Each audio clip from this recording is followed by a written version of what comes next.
suis Nathalie Tilly, professeure d'épidémiologie et de santé publique à l'Université de Lorraine et au CHU de Nancy, et je coordonne le programme de recherche PrEV-HPV dont je vais vous présenter ici les grandes lignes en quelques minutes. Alors, PrEV-HPV, qu'est-ce que c'est? Il s'agit d'un programme national de recherche en santé des populations qui a été conduit par 8 équipes de recherche multidisciplinaires réparties sur le territoire français. Vous voyez sur cette diapositive ces 8 équipes. Ce programme visait à améliorer l'acceptabilité de la vaccination contre les HPV chez les adolescents et il a démarré fin 2018, début 2019 et il est actuellement en train de se terminer en 2023 avec les dernières analyses.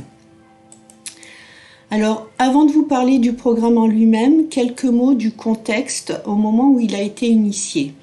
Sur cette diapositive, vous pouvez voir les résultats d'une enquête réalisée dans 31 pays européens en 2018, où on peut voir la prévalence de la couverture vaccinale anti-HPV dans les différents pays.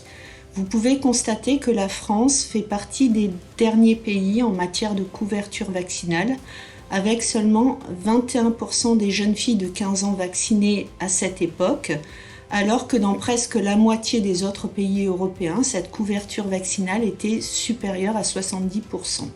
C'est donc pour répondre à cette problématique de santé publique qu'a été lancé le programme PrEV-HPV qu'on peut décomposer en 3 phases. On avait tout d'abord une première phase qui consistait à identifier la problématique, c'était la phase diagnostique.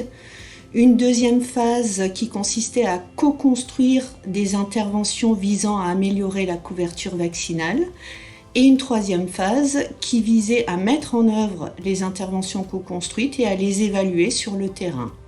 Je vais maintenant vous décrire brièvement chacune de ces 3 phases. Donc on avait tout d'abord la phase diagnostique. Ses objectifs étaient d'évaluer les connaissances, les représentations, attitudes et comportements, mais également les freins et les leviers à la vaccination contre les HPV. Et ce, dans différentes populations.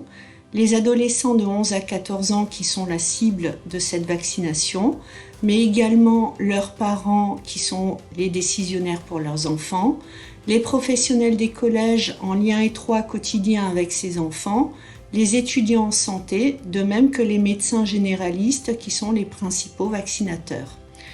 Pour conduire cette phase diagnostique, nous avons mis en place un certain nombre d'enquêtes de différents types auprès de ces différentes populations et ces enquêtes, les résultats de ces enquêtes ont fait l'objet de plusieurs publications que vous pouvez retrouver sur le site de l'IRESP.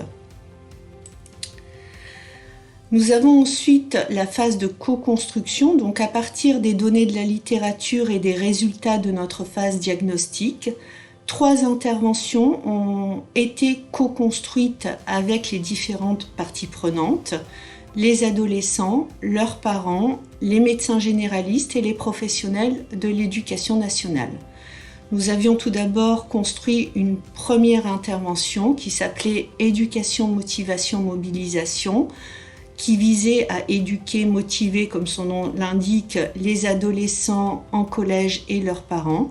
Et cette intervention va vous être présentée dans la capsule vidéo numéro 2.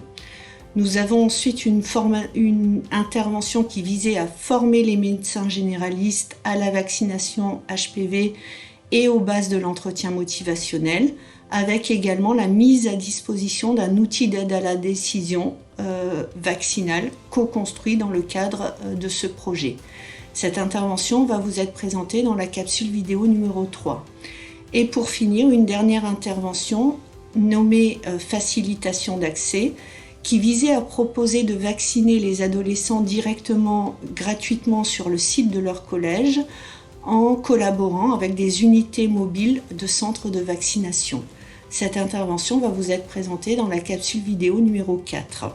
Pour finir, une fois que les interventions étaient construites, nous les avons mises en œuvre sur le terrain pendant l'année scolaire 2021-2022 dans 60 communes réparties dans 9 régions françaises. Ces 60 communes, avec leurs collèges respectifs, ont été réparties par tirage au sort en 6 groupes que vous voyez ici. Nous avions un groupe de communes qui ont testé les 3 interventions, 2 groupes qui ont testé 2 d'entre elles et 2 groupes qui ont testé une seule intervention. Et bien entendu, un groupe témoin qui n'a testé aucune des interventions. Le protocole de cette phase expérimentale est accessible puisqu'il a été publié dans BMJ Open et il est également disponible sur le site de clinicaltrial.gouv. La mise en place des interventions dans les différentes communes a été bien entendu accompagnée d'une évaluation des différents aspects et le plan d'évaluation va vous être présenté dans la capsule vidéo numéro 5. Alors à ce jour, où en sommes-nous ? Nous avons terminé cette phase expérimentale et sommes en train d'évaluer les résultats qui seront disponibles à partir du 2e semestre 2023.